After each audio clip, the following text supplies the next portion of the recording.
So there's a couple things I'm hearing in your story that I think is really important for our listener to catch on to this, right? What I'm hearing is you had an opportunity for mentorship, right? Correct. You got to shadow somebody. You got to Correct. see what it's like in person, how businesses ran, what to do, what not to do. You got to learn those hard lessons that I think most people need to be in proximity of, right? To see how things are done. And that, to me, is like a very valuable lesson, to be in person and to get to learn all of that. And I don't think there's any school projects today, 9-year-olds talking about changing oil, by the way.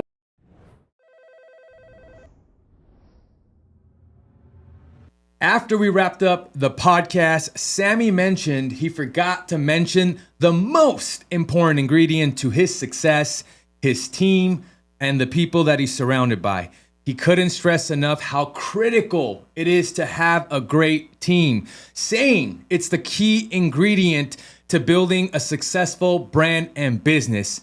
If we had more time together, he said he would have listed every single person by name to give them the credit they deserve. Without further ado, on today's episode, we're doing something a little bit different. My guest is someone I've looked up to for years, an immigrant who started from extremely humble beginnings and went on to help build an iconic brand, the Platinum Group, which has maintained strong brand awareness for nearly 3 decades and scaled into a highly successful operation in an industry where grit, relationships, and salesmanship are everything. Now, what makes his story so powerful is nothing was handed to him. From day one, everything he's achieved has come from hard work, discipline, and a relentless drive. Here's a fun fact. Before becoming an entrepreneur, he was also a musician on the path to going professional. While his business isn't in the space of high-ticket closing, the lessons on his journey are universal. We're going to dive into how business looked before the digital age, what it takes to really grow a lasting business, and the mindset required to weather challenges and stay on top for years. I've always said I don't know anyone who works harder than this man. He leads by example. Whether you're a closer, an entrepreneur, or just someone who's here to help sharpen their edge, this episode is going to be packed with old school wisdom and timeless principles to level up your sales and leadership game. Please help me welcome Sammy Sahakyan, formerly known as Sam Sahakyan. You know, I'm not sure if I'm deserving of all the great words and the positive energy and the reward that you gave me, because, you know, I don't think anyone alone gets to anywhere where they do. It has to be with a team effort. So thank you. I'm humbled. I'm flattered. And I appreciate you inviting me to your podcast. Thank you for coming on. I'm excited to get into your story because, like I mentioned in my intro, you know, you come from humble beginnings. You came here as an immigrant. How old were you when you came? 7 years old. 7 years old. I'm assuming English wasn't your native first language. Not at all. I didn't know a word of English. We moved here from Armenia, Yerevan, where I was born. Your grandparents, who happened to be my parents, took, I think, the biggest risk of their lives with moving to a different country, not knowing a word of English, having some cousins and friends here. However, migrating to a country where they absolutely have no idea how it works, the language, the system, the infrastructure. So, you know, we should be thanking your grandparents first, who, like I said, took that ultimate risk. And, you know, sometimes when I think about it, all the risks I take on a daily basis, if I were to live 200 years, it wouldn't amount to the risk that they took, having to move countries and start all over. So we should thank my parents for bringing us to this amazing country. Absolutely. I love that. So I couldn't agree more. What I would love to, so you come here 7 years old, right? Help me understand, when did you get into music? Because at one point, I remember you were going to go pro. You have a wonderful album that I still listen to every now and then. But at what age did you get into music? And then I really want to talk about, you got into an industry when you decided to get into business that's really no longer on the map today, and you pivoted from the video business, which I'd love to get into and understand how you got into where you're doing now. But how did you get involved into music, and how did that turn into shifting over to the video days? By the way, I love where we're starting from. It's great that you're taking it back and you're starting from the beginning. So when we moved to the States, we were a middle-class family. We ended up renting an apartment in the heart of Hollywood, which back then it was not called Little Armenia, but now it's called Little Armenia. And for those of you that are familiar with Hollywood, it was right next to LeConte Middle School. Now, LeConte is iconic, right? Mm-hmm. So what we noticed was, for example, when you were inside your apartment and you were looking outside, you saw gangbanging, you saw drugs, transactions. And this is the 80s? This is 1989. Wow. You saw prostitution, you saw it all. So my parents and me being the only boy, and I have 3 older sisters, as you know, so they wanted to keep me off the streets. So they said, we should get him busy. We should get him involved with something. And they happened to put me in music. So I started playing the keys. I was basically taking lessons 5-6 days a week. So I would stay off the streets, even though I still played on the streets, because back then we didn't really have the devices, and it wasn't a digital age. Yeah. Back then we would ride bicycles. We would play sports on the street. We would get into fights. I can't go into all the details. So they noticed that, look, we have to get this boy busy with something. So let's put him in music, and so he can stay off of the streets. So that's where I started taking lessons. I had no experience from back home. It was the first time I started in music. And I, over the years, built love for it. That's awesome. So that's interesting that you didn't have a background in it, because I tend to think people are musically talented. It's a nature thing, but I know it's not, even though I feel that it's that way for me, because my brother's musically talented, you're musically talented. There's a lot of people, my mom, my dad. Well, it just doesn't fit well with me for whatever reason. Not to take any credit away from my dad, your grandfather, but he did play an instrument, and he loved music. He loved life, and he was a big fan of enjoying life and music and dancing, and so maybe it did transfer over from my genes. That's funny. But he just didn't take it on a professional level. Yeah. Uncle Sam, what I'm excited to really talk about today is there's a lot of people we talk about and I coach and mentor with in the remote high ticket space, and they're filled with a lot of excuses, a lot of things that hold them back. A lot of it is mindset, right? And you're someone who came here 7 years old as an immigrant, got into music. If you don't mind sharing, like, what your first job was, what you started doing there, like, before even getting into the video business, just so the listener today, our listener, can understand, like, hey, like, these are the things you can accomplish, again, through grit, through discipline, through determination. You had maybe a vision for yourself, but you started from humble beginnings. Nothing was handed. So can you walk us through what Uncle Sam's first job was, and then how you got involved into the video business from there? Absolutely. I'd love to. All the credit is going to go to your father, the OG Mike. So I can't tell you how blessed and fortunate I am to have met your father and him marrying my sister. Around 8 years old, when actually this is when they were engaged. We were just 1 year into the country, and your father proposed to my sister. They got engaged, and on the weekends and on the holidays, he would take me along to his shop. So your father had a mechanic shop and a gas station. So I was around 8 years old, and he started taking me to his shop. And I remember like it was today. Back then, again, it was not a digital age. So when the client pulled up to the actual pump, you didn't enter your credit card in, or it was the old school way. Okay, you would walk inside, or you would wave at the attendant, and the attendant would come out, and you would put a key inside the pump, and it would unlock the pump so you can actually fill up.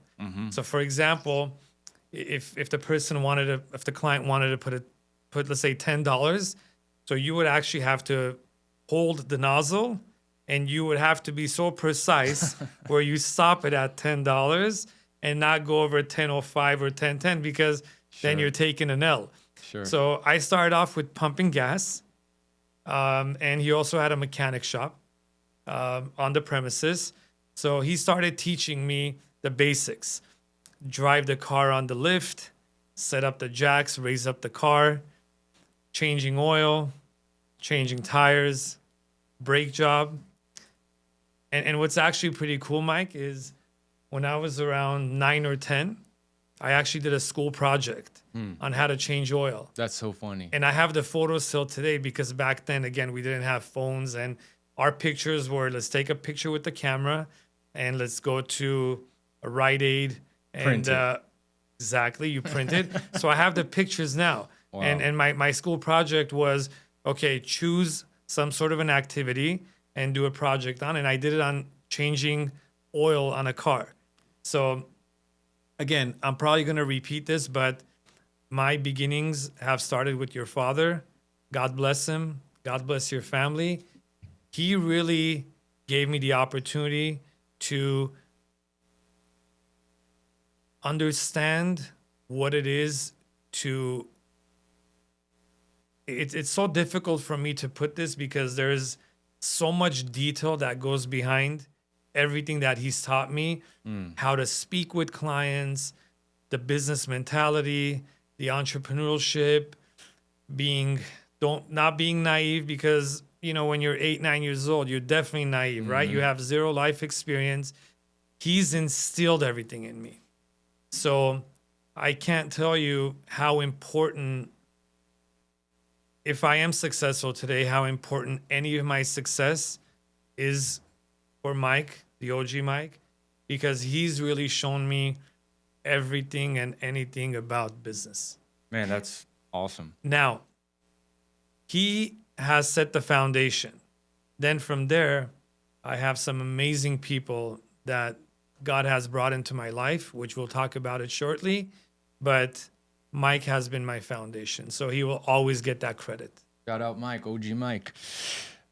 So there's a couple things I'm hearing in your story that I think is really important for our listener to catch on to this, right? What I'm hearing is you had an opportunity for mentorship, right? Correct. You got to shadow somebody. You got to see what it's like in person, how businesses ran, what to do, what not to do. You got to learn those hard lessons that I think most people need to be in proximity of, right? To see how things are done. And that, to me, is like a very valuable lesson, to be in person and to get to learn all of that. And I don't think there's any school projects today, 9-year-olds talking about changing So oil. I want to touch on that. I wish there was, because I think there are so many great people out there that don't have the opportunity to have a mic in their life, or to have the other individuals that I've had in my life. And if they did, they would probably strive to be the best to be the best version of themselves as well, and they would want to achieve greatness. It's so important to have the right people in your life, especially at that age, and in your teens, I think, because whoever you look up to and your mentors and your idols, I think that plays a key factor in where you end up. So God has blessed me with great people, and I owe it all to them. That's amazing. But again, I wish the school system would have programs, because what I learned, unfortunately, there is no lesson for it. Apprenticeships. Yes, you need to be out there. You need to start from the trenches, go through the struggles, go through the hardship, because that's where character is built. Absolutely. And it's interesting, you said you've learned a lot from my dad. By the time I got to be older, my dad had shut down the business or sold the business, and he wasn't really actively involved. And I learned a lot of lessons from that as well, which is, if you don't adapt, life goes on. And a lot of the lessons my dad shares with me today is like, hey, he didn't continue to go to school to learn about the new cars. He didn't go and understand the new computer systems. And so as opposed to doing that, he's like, hey, he didn't go down that route. And he realized like, okay, business wasn't necessarily growing like it was before. He got a little bit left behind. And before I think his business got to a spot where it was going to be not profitable, he sold and got out. So it's interesting because this comes full circle, because by the time I'm a teenager, 13, 14, 15 years old, I feel like all of this comes back full circle, because by that time you're owning and operating video stores. And for anyone that doesn't know, back when Blockbuster was a thing, if you were anywhere in LA, there used to be a video chain called Video Hut, and it would kind of eat Blockbusters alive. Any block that it was in, a lot of Blockbusters went out of business when there was a Video Hut coming into town. And this was a crazy era where I feel like business was booming. And I've heard numbers. I've heard that business was profiting 30, 40, 50, 60,000 a month in net profits back in those times, which seems like an insane business to me for, the early 2000s or even the late 90s.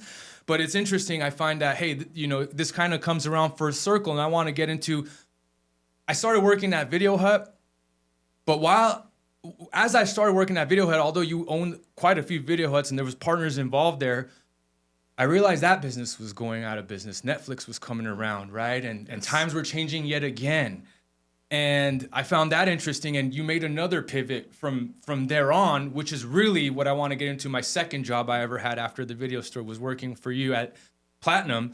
And I want to just talk about, some of the insights, the lessons that came back full circle to me that you taught me in business at Platinum, not necessarily at Video Hut again, because you were kind of in a transition out when I first started working, 14, 15, 16 years old there. You were still an owner, but I think you had kind of shifted your focus a little bit at that time. Can you walk us through, did you realize what was going on with Netflix at that time? Did you realize the online thing's gonna, how, because you got out a little bit sooner than most people did, is what I remember. Yes. I could be remembering wrong, but I think you kind of got the sniff, you kind of got that smell early on, and you realized, okay, I probably should pivot, and you did. Can you walk us through what that journey looked like? That's a great question, Mike. There is something that happened in between going to your dad's shop and the Video Hut. And what happened in between was my music small journey. So when I started obviously getting better at the keys, and this was around, I was 12, 13 years old, I said, I'm pretty good. I said, why don't I start offering lessons to kids that are younger than me? So I started offering lessons, and there were a few families out there that supported me. So I started teaching their kids how to play keys. At 13? Yeah, I was That's around so 13. Crazy to think about. Yes. So my parents would drop me off at their house. I would give them lessons, 1 hour lesson. They would come pick me up, go to the next kid, right? And then I noticed, okay, how can I make money and how can I capitalize from this gift and from this great opportunity? I said, I'm going to make an album. And back then, electronic music was very new. Mm-hmm. It was there, but it was new. On the come up. Correct. So I was now 15 years old, and I went and applied for a job. And for those of you that Armenians, Hispanics, Blacks, it was John's Marketplace. John's Marketplace, OG John's. Supermarket. So I went and I applied for a bag boy. I was 15 years old, and I got the job. I went and I picked up my apron a day before, getting ready. By the way, a family member helped me get that job, Big Harry. Shout out to Big Harry. I'll never forget that. And right before I started John's, my brother-in-law, Adam, and his brother, Harry, heard that I'm going to go and I'm going to work for someone else. Now, at that time, they owned one Video Hut. It was a family business. The one on Vermont. That's right. All right. That was the first one they bought. No, Had to of mention course, that. of course. So when they heard that I'm going to start working for someone else and I'm going to be a bag boy, they said, look, we just got married. And the video store was predominantly nights and weekends. That's when the action was. They said, we're looking for an employee. Why don't you come and work for us instead of working for someone else? So respectfully, I went back to John's. I returned my apron. Wow. I said, I'm sorry, but I have a change of plan and I no longer need this job. I apologize. So I returned everything. And the following day, I got hired at Video Hut Wow. as a clerk to Wow. rent videos. So you never officially start the job at John's? I didn't. I was one day away from starting. I remember it like today. So then Adam and Harry hired me, and I was 15 years old. And I remember like today, right when I got my permit, basically my mom, your grandmother, I would drive to work, and it was around 4 p.m. right after school, and the store would close around 10 p.m. And then they would come back. My father would come back, pick me up, and we would drive back home. So I saw the opportunity where I can sell these CDs, my music CDs, at the video store. So I approached Harry. I said, Harry, I want to make an album. However, I don't have money. Can you support me? He really liked me. He trusted me. He said, yes. He said, we'll financially support you. And I went on. And by the way, I'm not proud of this moment, but I am going to say it. So I went to Guitar Center on Sunset Boulevard. I had a little bit of money saved up, and I ended up buying 2 keyboards. Obviously, I needed the keyboard so I can make the music. So in 30 days, I sat down day and night, and I created 12 songs. Wow. I created 12 songs, and I took my keyboards to the studio, and we recorded the entire album, and I returned the keyboards back to Guitar Center. Wow. That's smart, actually. I'm not proud of that. However, sometimes you have to do what you need to do. That's called getting resourceful, by the way. I didn't cheat the system. I didn't do anything wrong. And I returned the keys. I got my credit. And I launched the album. And it's called Ignition. This is in 1997. Did you know it's on Spotify still now? I don't know how it got on Spotify. I don't think you put it on there, but it's on Spotify. I listened to it on Spotify. I think even Apple. Yeah. Maybe. Yeah. So basically, my journey, my Video Hut journey started then and there. Around 15 years old, I got hired. Now, the next person that God has truly blessed me with is Harry. Of course, credit to Adam as well. But I think I've learned the majority of my business lessons from Harry. Priceless, unmatched, indescribable. I mean, the guy is just amazing. He has a heart of gold. He has an entrepreneurial mindset, great businessman. But the most important thing about it is his integrity to always do the right thing. And this is his signature. He calls it win-win. He wants everyone to win. All the parties that are always involved in any type of a transaction, whether it's a simple client and business or any sort of other relationship. He says, Sammy, this has to be a win-win. So there's longevity in this. So the next person again, after Mike, is Harry. And God bless him. God bless his family.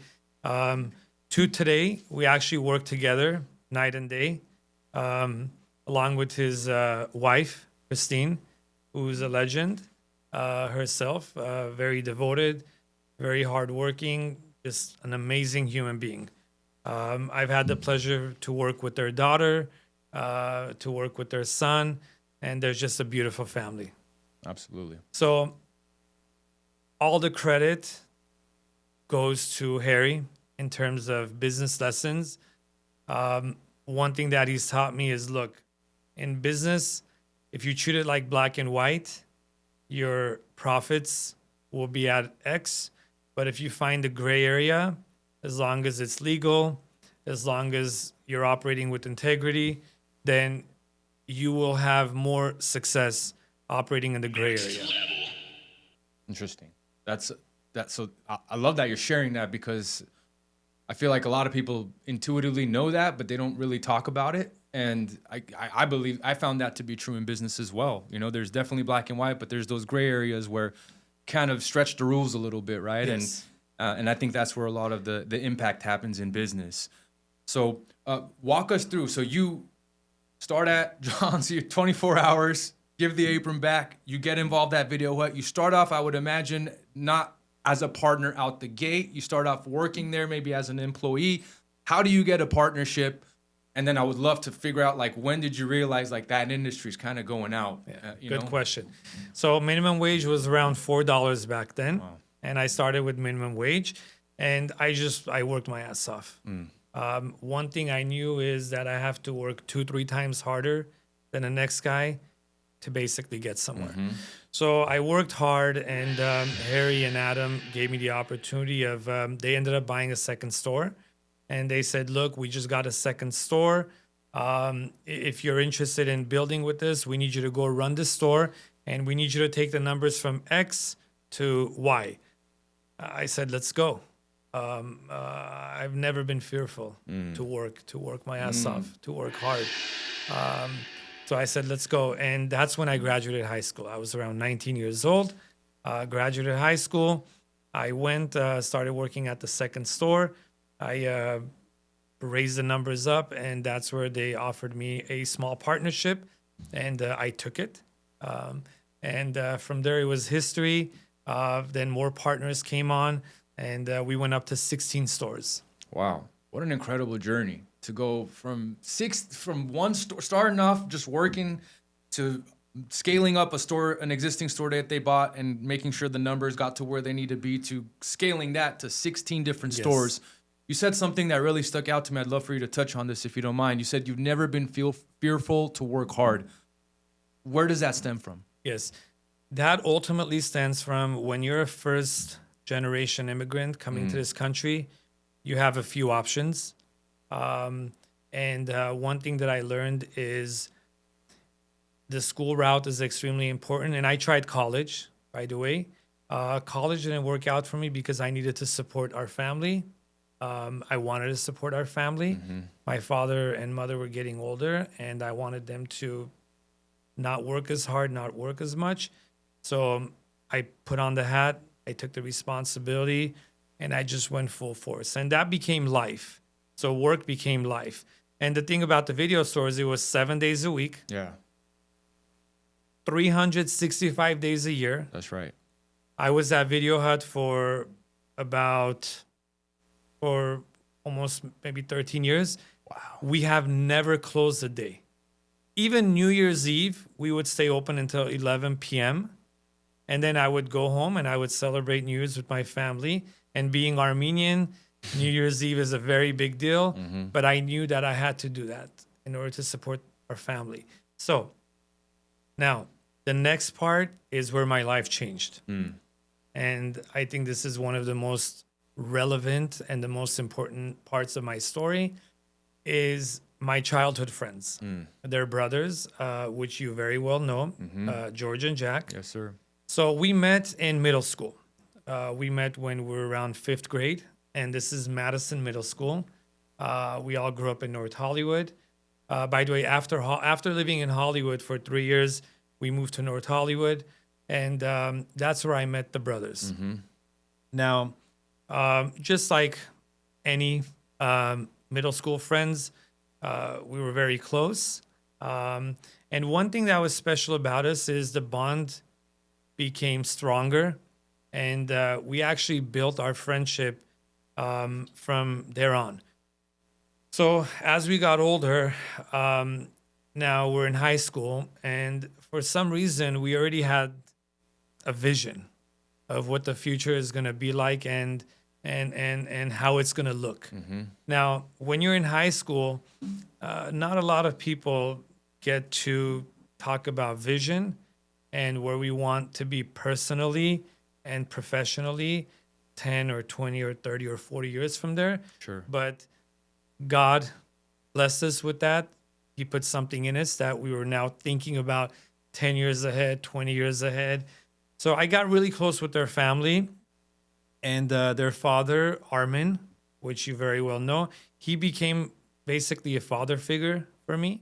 And now I started taking life lessons and business lessons from him.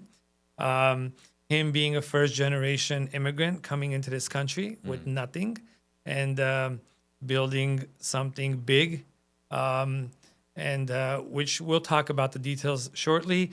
But what was happening was in our high school years, me, George, and Jack, we would talk about, okay, right after high school, let's always keep in mind that we should go into business together. When we get married, you can be my best man, and I want you to be my best man. And so we drew up this picture, personally and professionally. So in my mid 20s, I approached Harry. I said, Harry, it's been a childhood dream that one day I want to join forces with my friends and we want to go in business together. And this is where I feel like it's the time where I want to slowly exit Video Hut and I want to join my friends in making what they have made, which very successful, by the way. They deserve so much credit for the success and the credibility, the recognition, the respect of Platinum Group, Platinum Motorsport. And I basically came on and we opened up new branches, aka like legs, new divisions, and which we'll get into in a moment. So my transition from the video store to Platinum was that it wasn't like one morning I grew up and I said, okay, I want to exit Video Hut. No, it was a childhood dream. It was a plan that we had put together in high school. And obviously we didn't rush into that. I believe in organic growth. I believe you have to be calm and steady, and the right opportunities will introduce themselves. And that's how I joined Platinum. And this is around 2007. Wow. 2007. I remember I was in high school, and shortly after you joined, it's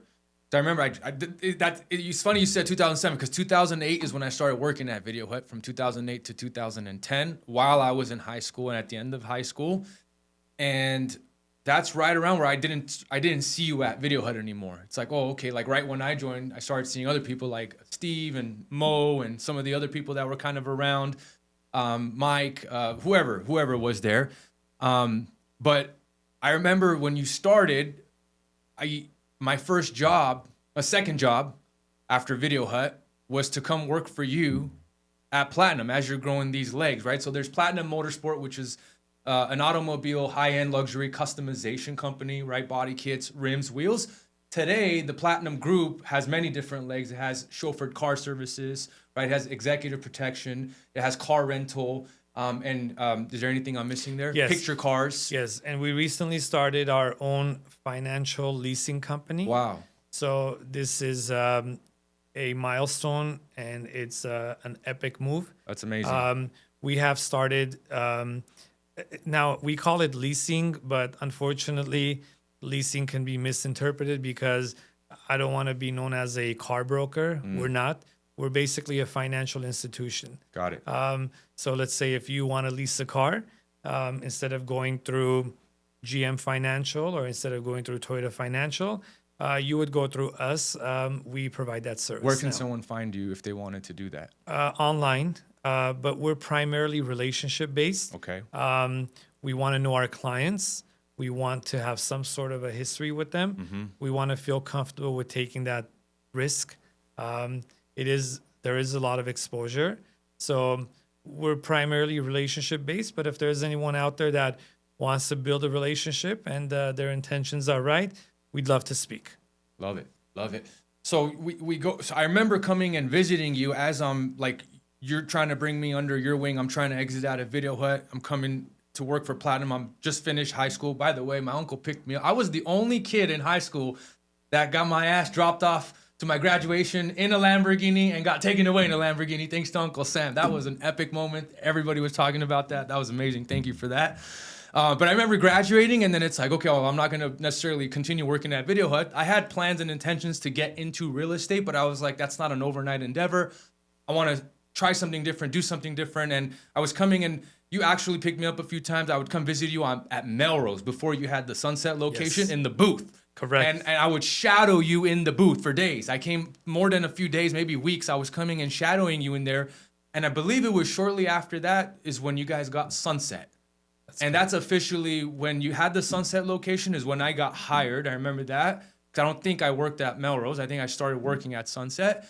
But I just what I'm trying to do is paint the picture to understand, like, hey, you there was no, like, I remember that little tiny space you were operating off of, yet Yes.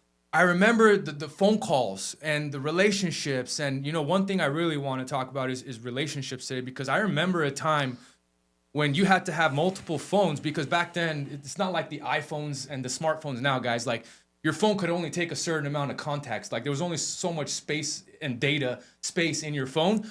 I remember one day you had to get a second phone because you had too many contacts, if I remember right. And you had like over 8,000 numbers in your phone at that time. This is, I don't know, 20 years ago, almost, maybe 17 years ago.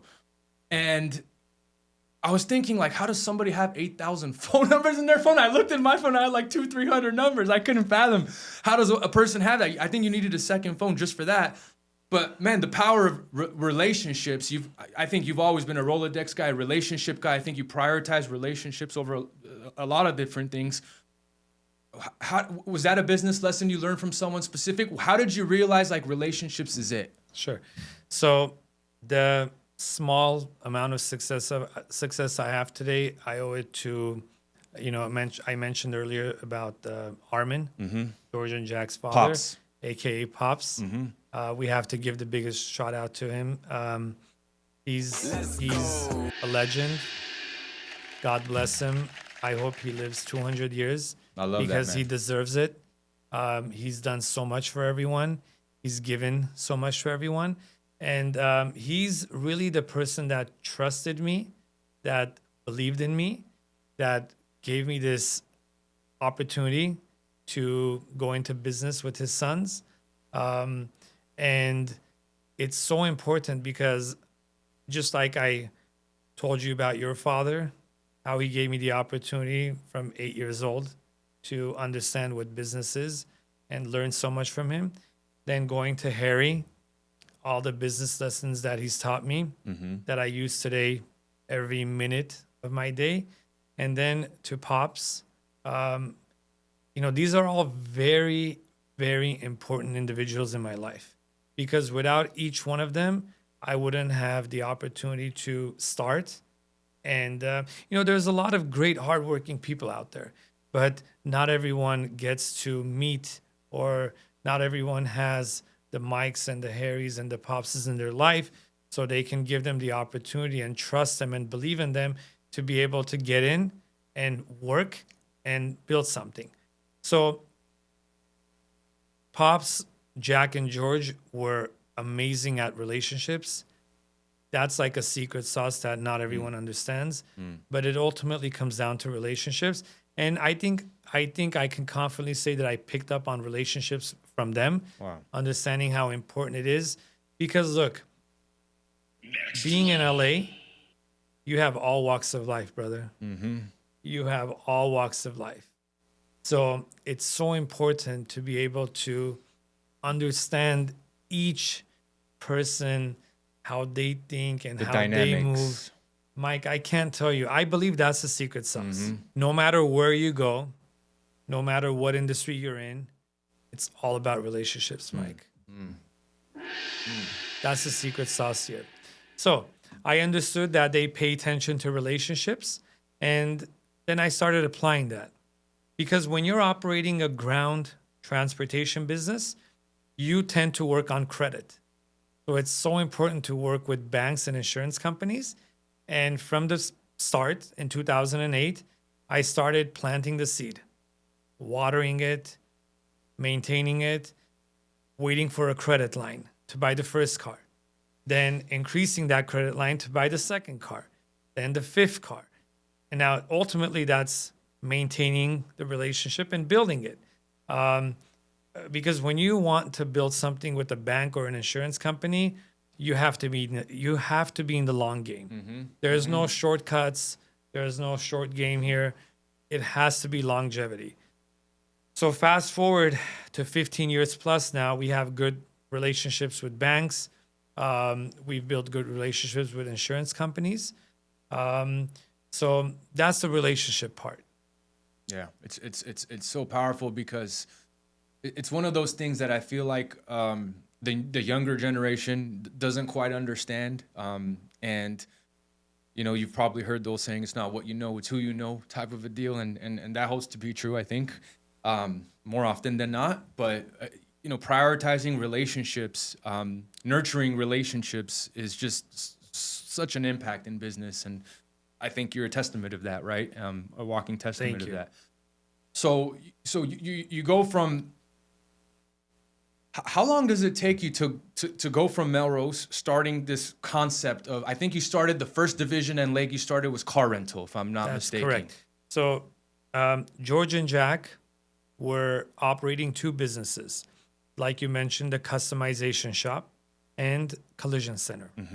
And I think it's pretty self-explanatory what a collision center is and what a customization shop is. So I don't need to go into the details, but they actually found a very unique situation back then, which no one was doing. Interesting. Tell me more. And social media didn't exist.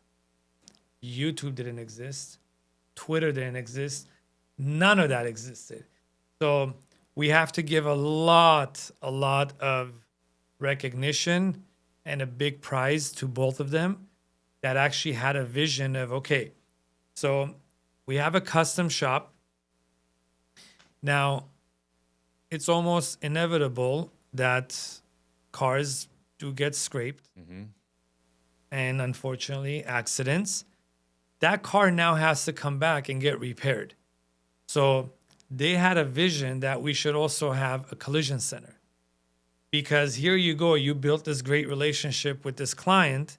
Now, that client, again, might bend a wheel, might scratch a wheel, scrape a bumper or an accident, now needs to bring it to a trusted source to get their car fixed. It might be a unique wheel. It might be a unique bumper. It might be a unique color, right? Sure. So they were operating two businesses. So when I came in, we sat down and we said, okay, what's next? What can we add for it to be a chain reaction to your two successful, incredible businesses that you have built? What can we add? So we came up with car rental. Which makes sense, right? Because as someone's getting their car fixed, they need a car to roll by with. That's correct, brother. So it became a chain reaction. From the beginning, it worked. Client drops off his car, needs a replacement car.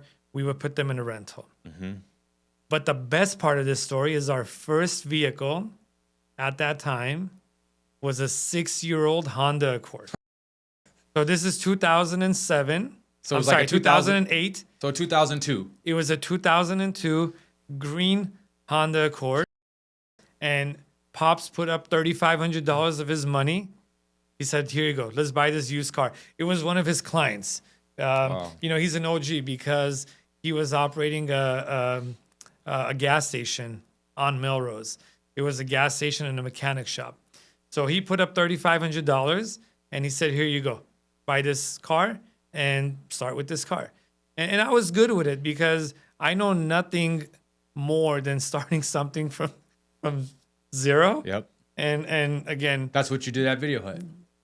yes. And yes. that experience translated over to the next chapter. Yes, because the second location at Video Hut was a store that was not performing. Okay. So Harry and Adam said, look, if you can get this store to perform, then we'll give you a shot at becoming a partner. So, I worked night and day, and I got that store to perform. And of course, it wouldn't be possible without the support of Harry and Adam and all the other partners. At the very beginning of this podcast, I mentioned you don't get anywhere on your own. I don't know if there's anyone out there that has got anywhere on their own. I don't think there is. You have to have the support system. You have to have people that believe in you. You have to have people that trust in you, because trust and confidence is, I think, very important. So we buy the first car. It's a 6-year-old Honda. Then that car starts renting. And now, I've never told my story before, Mike. You kind of put me on the spot today. If you search online, you will never see any sort of a video or any sort of a script out there that tells my story. This is the very first time that I'm sharing my story with you and with the world. So there is a lot of details that I'm sure I'm forgetting along the way. Sure. But It's been a long time as well. But that time of my life, when I came into Platinum and we started the rental, we started with one car. You can imagine there is not much income coming in to a business with operating one car. So I've seen very bad days. I've seen very challenging days. I remember one time I woke up one morning and I got a call from a friend saying, my house is being auctioned tomorrow. And I can't tell you what I went through that day to save our house from getting auctioned. I mean, I was at the rock bottom. Wow. And I think I mentioned earlier that character is built when you go through struggles and challenges. And I know you have that cool little button there. When you see something important, you press it. I think you should definitely press on this one, because someone that doesn't go through hardship and struggle, and you know this firsthand because you went through struggle and hardship in your life, and that's how you have built your character and become the person you are today. So I think it's important for someone to go through struggle and hardship, because that's where character is built. 100%. So this, not to touch on negative things, but I think that was important for me to share that, because I've seen it all, Mike. I've seen days where I had no money in my pocket. And this is going back to, at the beginning of the Platinum days. But what option do I have? Failure was not an option. There was only one option, is to wake up every day, be resilient, work 2-3 times harder than the next person, and make it life. It's not a business. It's not a profession. It's life. So then we got the second car, applied for a line of credit, bought the 5th car and the 10th car. And between rental, chauffeur service, and our leasing portfolio, we're around 150 cars now. Wow. That's amazing. It's still a very small operation. And that's just because we're relationship based. We're a boutique operation, and we want to organically continue growing. It's important to have a solid infrastructure. It's great. And I think recently you told me, you said helicopter view. What was it? You said 30,000 foot view. Yeah. That's very important. I think we'll be slowly getting to that stage. Oh man, there's so much gold in what you're saying. I want to kind of unpack there one at a time, but what you said about vision earlier, I think is so important. Having a vision, having that plan. One of the famous quotes that I really think about a lot, and I think is true, is you get what you focus on, right? And having that vision and continuously keeping that vision top of mind, I think just kind of doing the work, of course, not just wanting it, brings it into reality. But I think something you said that's, along the lines of, I like to say is, tough times don't last, but tough people do. And so I think trials and tribulations in business are inevitable. Like, it's necessary. It's going to happen. How you react to it, right, is what's going to determine the outcome, and that's what's going to build your character. I think that's so important to mention, because a lot of people, especially these days, like, oh, it's hard, or I just want to throw in the towel, I just want to give up and give in. But like, you could have done that probably. You could have maybe went back to video possibly at that time, right? I think you were still owning those stores technically while you were starting this, right? You hadn't quite fully even transitioned. Correct. So there was even that happening. But yeah, I think there's just so many invaluable lessons in what you're sharing. And again, guys, this is all before social media. There's no Twitter, there's no Instagram, there's no YouTube, there's nothing. There's just www.whatever.com, right? And that's about it. And that was the beginning of the www dot. So sometimes when I speak to Jack and George about this, and when they put it into perspective, that back then, again, there was no social media, what they built with the brand recognition without social media and today's digital age, it's really hard. Really hard. Now you can build it faster. I'm not saying it's easy. However, it's so much more doable. There you go. Yeah. There you go. So you have more access to things, right? You have more tools and resources at your disposal. That stuff wasn't available back then. You really had to figure stuff out the hard way. I remember when we started the car rental business, it was a brand new business. There was not much activity. I would do the marketing for Platinum. I would help with majority of the marketing for Platinum, because you had to put 10 times more the work to get the same results, because it was not a digital age. By the time you would shoot a car, and you would publish it in a magazine back then. It wasn't, let's post right now and we're going to get all these views. No. It was processes. No, it was processes. It was almost like 100 years when you wanted to, or 200 years when you wanted to pass a message along to someone that lived in another state or a country. You had to ship that paper by horse or by boat, or by airplane. Physically. So it was very similar. You have to market this product. It's not fast, brother. Yeah. You have to have relationships with magazines.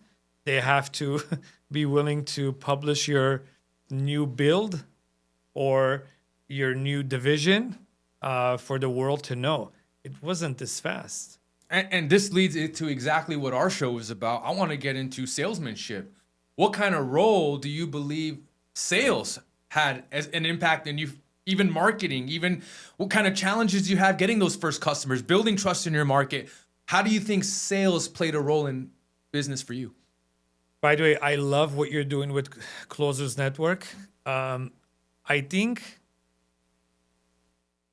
the best example, Mike, is a sports team. Why don't we just take basketball? One of my favorite sports. So you have to play offense and you have to play defense. Sales is offense. In fact, at our Sunset location, I have this huge sticker on the wall that says offense. Now, offense is very important. That's going to be your driver. You have to put on your offense hat 24/7. That's what's going to drive in and bring in that revenue. So offense is number one. And simultaneously, you have to pay attention to defense. Because without defense, you can't How would you define defense in this situation? Great. Without defense, you can't win championships. I know that sounds cliche. However, that's the truth. You can have the best offense in the world, but defense is important. I can give you a lot of examples. Now, let's say you're trying to sell. It's working out. The person in front of you is locked in. He's agreed. Now, you've done the offense part. Now, you got to do that small defense part, making sure it's inked in. The contract is properly written out. If that contract is not written out, down the line, something happens and that has to get litigated or there's a back and forward. Well, brother, did you talk about all the terms and conditions when you were at the beginning of the transaction? You have to, because now that's the defense part. Now you want to make sure you also cover the defense. So when you're done with that transaction, it's completed, it's finalized, we're moving on to the next transaction. But the defense cannot be neglected. I can't tell you how many mistakes I've made, how much money I've lost by neglecting some of the defense. And not because I intentionally neglected. Sure. But you just don't have the experience. You don't know what you don't know. You don't know what you don't know. So by learning from my mistakes, and I've done my large share, and I still do it today. But I think offense is key. But I think the I think the secret sauce is the defense. Yeah, it's powerful. And you said something that I still do it today. I mean, that's because you're in business. We're human, right? We're gonna make mistakes. We're gonna figure stuff out. We don't have 100% success rate. So in a sense, I'm like, okay, cool. Like it's great to hear that you're having it today, in the sense that you're still learning, you're still adapting, you're still figuring stuff out to get to that next level, right? And there's always a next level. Can I touch on that? Please. The car rental and the chauffeur, these businesses are only 15 years old. They're very young businesses. These businesses are at the stage where we're building infrastructure. We're creating policies, standard operating procedures. Yeah. Now, that's the defense, Mike. Got it. The standard operating procedure is a part of the defense that you have to play. SOPs. The good old SOPs. So it's not like we're Ford, where we have 100-year history. So going back to when you said you're learning as you're going, you're making the mistake, you're implementing it in your SOP to not make that mistake again. So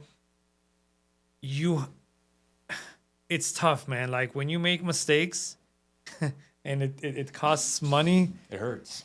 It's the worst, right? But all you can do is just learn from it, make the right changes, continue moving forward. Because failure is not an option. That's right. That's exactly right. Failure is not an option. And you learn to course correct, right? Which is something I learned from one of my mentors, Bedros Koulian, is like, you course correct. And what you're saying is so relevant for me in the sales management world, because I see that happening all the time. I have these SOPs built where I have a new salesman coming in and it covers all this stuff. And then stuff comes up where it's like, oh man, this new thing came up that I was not covered in there. So I have to go back in and build a new SOP for this, have a new process for this, now train around this, right? It's like, okay, well, it sucks that it happened because it's painful, it's emotional, and it costs money all at the same time. But it's like, at the same time, it's like, okay, well, hey, learn the lesson, move on, pivot, right? Course correct. And I think that's what I've seen. The people that are the most successful is just figure that piece of it out. Realize it's never going to be perfect, but it's going to be the person that takes the action and makes those adjustments along the way. Absolutely. I think what's important is coming out of your comfort zone. For the record, this is my very first podcast. I've never done a podcast before. I've always been camera shy. And George and Jack have always told me, listen, you got to get in front of the camera. It's important. We're living in a digital age. So recently I started, obviously, getting in front of the camera. And it's so important to get out of your comfort zone. Yeah. And I learned this recently because I picked it up from Jeff Bezos. He says, everybody is given gifts. When you're born, you have certain gifts. You're going to be good at those gifts. It's important to pay attention to the things that you're not gifted with, that you might think you're not good at. It's important to develop those, because that's where you're basically coming out of your comfort zone and just working on developing as a person. I love that. Tony Robbins calls it CANI, constant and never-ending improvement. That's right. Yeah. I think that's a secret sauce. Yeah. There's a couple more things I want to cover here before we wrap it up. But man, we touched on a lot so far. If you haven't been really, really paying attention, guys, we talked about how to get resourceful. We talked about mindset. We talked about sales. We talked about, just business, trial, tribulations, just all the stuff that comes with that package, right? And so there's so much that Sammy has been covering for us there, and I really appreciate a lot of amazing insights. Stuff that's harder for maybe me or someone like me to tap into these days, because most of everyone I'm talking to is from a more started business in the digital age. So it's really refreshing to talk to someone who's like been around the block, right? We'll call you an OG, been there, done that, and just has experience now with digital, but also started before that era, right? So it's really interesting to see all that come together. One thing I would love to talk about, because I think 99% of anybody that I've seen do this, it never works out. And I'm nervous. I've seen you and these two gentlemen, George and Jack, have this relationship that not a lot of people have. But more importantly, what I'm trying to say is you guys have a partnership. I would say 99.9 of the partnerships that I've been involved with, or I know someone that have been involved with, have never lasted and always ended in misery, some sort of argument, some sort of grudging, some sort of financial whatever. It just doesn't work out and it ends nasty. And then usually that person says, I'm never going to do a partnership again. And they learn their lesson that way. You are that 0.01% that I've seen partnerships work out for. What is the secret sauce, and how do you guys make that work where all the synergy is there? How do you handle the disagreement? You know, like when stuff comes up and you want to maybe make this decision and they have a different thought or he has a different thought, like how do you handle that? Like, because again, 99% of partnerships that I know, they don't last. So how have you made this partnership last and continue to last? Mike, I can go on for days with this part. We're going to do another podcast just on partnership. Yes. Okay. Honestly, we can. So this might sound cliche, but I think we have something very special and I think we have something very unique. I'm going to go through it very fast. Sure. Give me the 30,000-foot view. There you go. Number one, I think it comes from our families.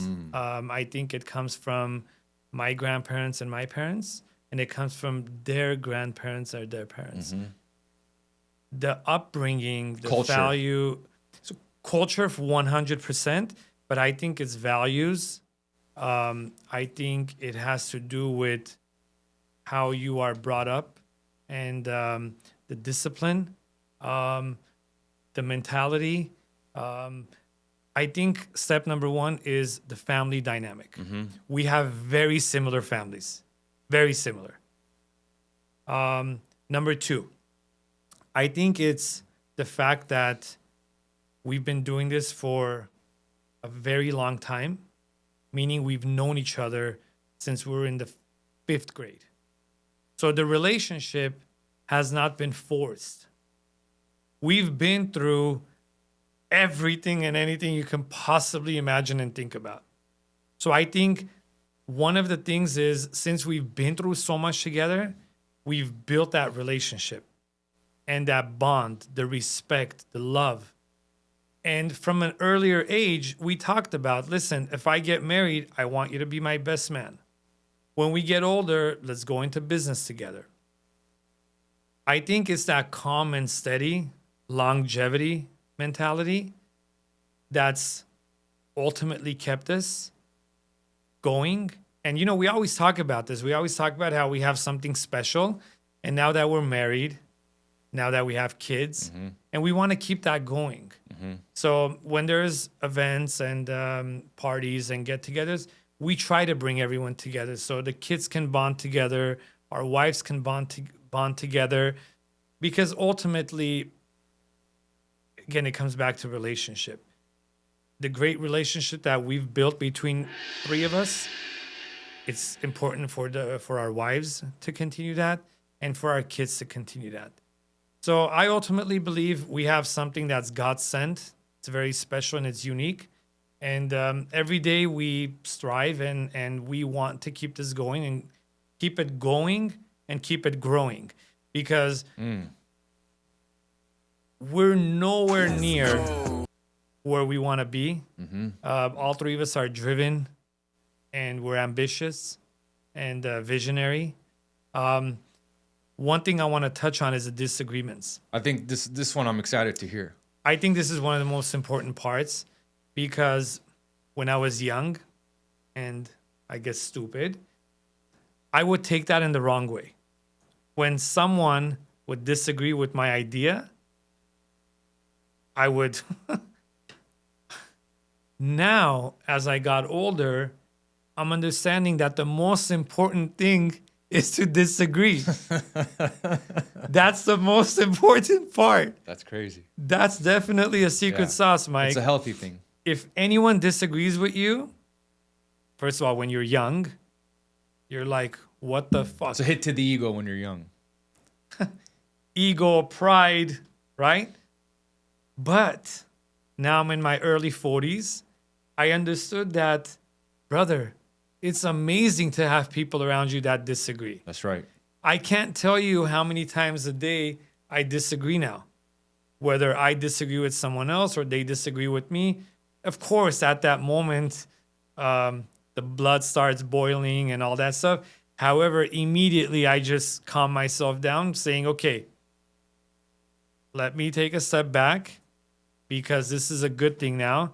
They're probably seeing that. They're probably seeing something that I'm not seeing, right? So, okay, now let me see what they're seeing that I'm not seeing. So, wow. So now you're open to it. You realize, hey, like, let me look at this. Not necessarily that it's being said to me, but maybe even from a third party's perspective of like, let me just take this for what it is. It's a thought, it's a disagreement, and then let me observe it and then feel how I think about it as someone who's observing it, rather it's happening to me directly. And this happened about 7 months ago with me. One of the banks that we work with came by and did a temperature check. And this is pretty common. If you're borrowing money, I'm sure you have the experience. You've done great work yourself. They came to do a temperature check. And they pointed out certain things that I didn't see. But they looked at it from a different point. And they said, this, and this, we're highly advising you to change. Now, at that moment, that's hitting my ego, my pride, because I'm here thinking, okay, I'm doing this the right way, but they're saying, no, no.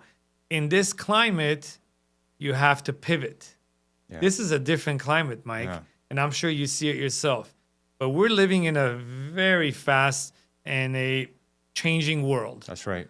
I think a lot of things are changing right now. 10 years from now, I'm sure they're going to have many documentaries that are going to talk about COVID, and they're going to talk about these last 5 years, how things have shifted and they've changed. But it's important to have disagreements, and it's important to hear people, what they have to say, and if they see something that you don't see. Yeah. Yeah. Oh, man. Well, I would love to do another podcast, like getting into the nitty gritty of that, of like how it's handled, communication, right? Who takes on this role, responsible? Like that's a whole different thing, but that'd be really exciting to talk about. I think there'd be so much value in just hearing insights on that end. But man, okay, couple more quick questions I want to ask you, and we'll get this wrapped up.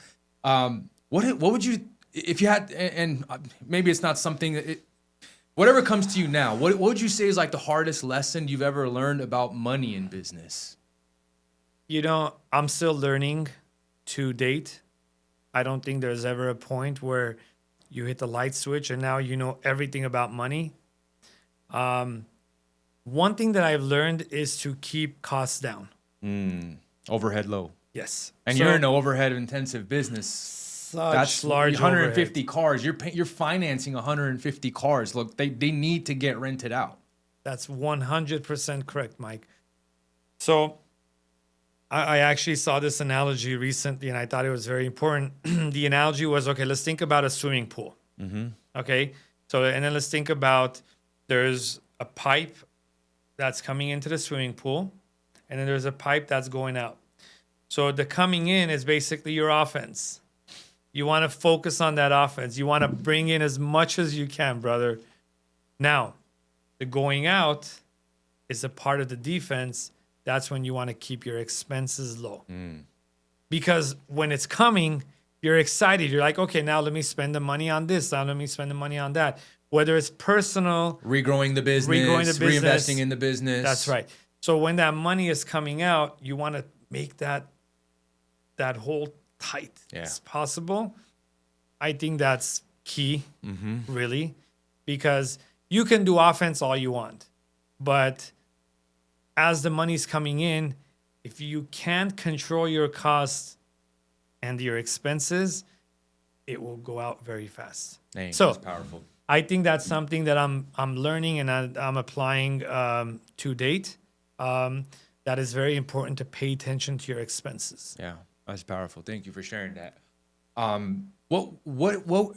I think you already shared a lot, but if there's anything you want to add that you haven't already shared or just add on to, what advice would you give to someone today who feels stuck, right? You've been there before. You started a new business. You said there was days where you had no money in your pocket while you were still working hard and grinding it out. So if someone's there right now in their version of it, what advice would you give that to that person who's working hard but is not seeing those results yet? The small life that I've lived here on this earth, I have the best advice. You have to keep trying different things. And you can even do that. You can hit that one more time. There you go, next level. And I'll tell you why. It's a journey, brother. I started with going to your pops' shop and making some money. And you know, he would take care of me. And I would use that money, for example, to save and to maybe buy a keyboard, which led me to music, right? After music, I was open to being a bag boy. And then I worked at a video store at $4 an hour. And at the age of 27, I changed professions, going from a video hut. That's crazy to think about. A video industry. If a 27-year-old does that now, that's wild. And now starting from something from zero, trying that. And I think the best advice I can give to everyone is to keep trying different things until you find yourself. I do believe, and I have to agree with Albert Einstein on this, I do believe that everyone is born a genius, and I ultimately love his fish quote. Have you heard of this? No, I haven't. What's the fish quote? If you judge a fish by its ability to climb a tree, it will live its entire life thinking it's stupid. How do you judge a fish? By its ability to climb a tree. So I think it's important to try different things. And listen, you can put your pride and ego aside.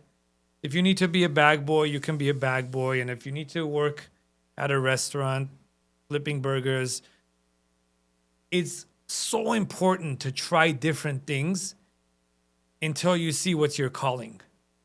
And then once you see and once you spot your passion, brother, you put the metal to the pedal. Sorry. I love it. No. Oh, pedal hold to on. the metal.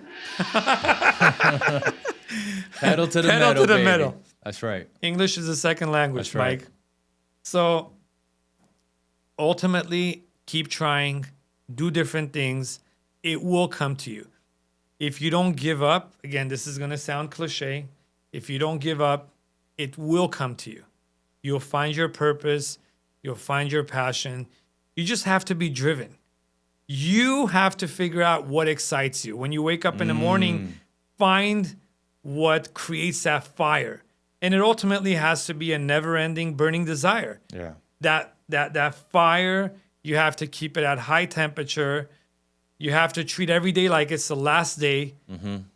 Urgency, paranoia. You nip it in the butt. You attack. Full offense. Closers network. Boom. Uncle Sam, is there anything that we haven't talked about that you want to leave with our listener today? Yes. I want to thank you. I want to thank you for doing this. And believe it or not, you're changing a lot of lives. You might not know it. You might not get the likes and you might not get the shares, but you're changing a lot of lives. So thank you for what you're doing, because I know you are on the path of achieving greatness and you want to be the best version of yourself as well.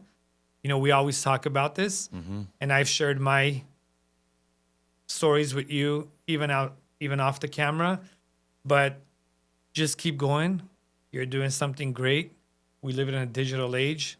So many people are listening to this, and so many people are going to take away a lot of things from this. So thank you for what you do.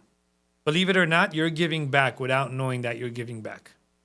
I appreciate it. Thank you for coming on. I know you're a very, very, very busy person. So the fact that you drove 2 hours to come out here and make this happen and hang, I really appreciate it.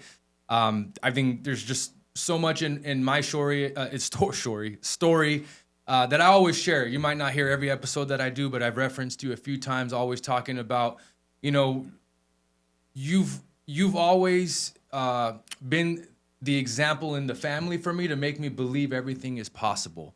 I think to your point earlier, you said a lot of people don't have this person in their life. Don't have that person in their life. There's a lot of people I deal with right now that they don't have belief. They don't believe they could make money. They don't believe they can crack 20,000 a month, 30,000 a month. They don't believe they can start a business.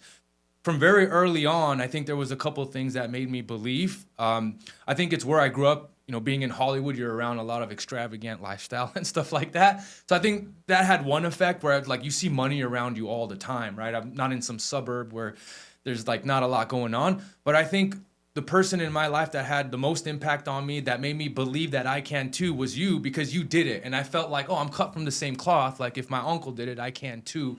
And I can't think of anyone else that was in that position because I always referenced you in my head. So I appreciate you. I look up to you a lot. I respect you. I'm grateful for you. Thanks for everything that you do and continue to do. So I'm excited to see the growth of Platinum Group for the next chapters to come. Whatever that vision looks like for you, maybe we can come on, talk about that, get deeper into partnerships. But I just want to say I appreciate you a ton. Thank you for coming out and doing this, guys. And we'll see you on the next episode. Peace. Bam.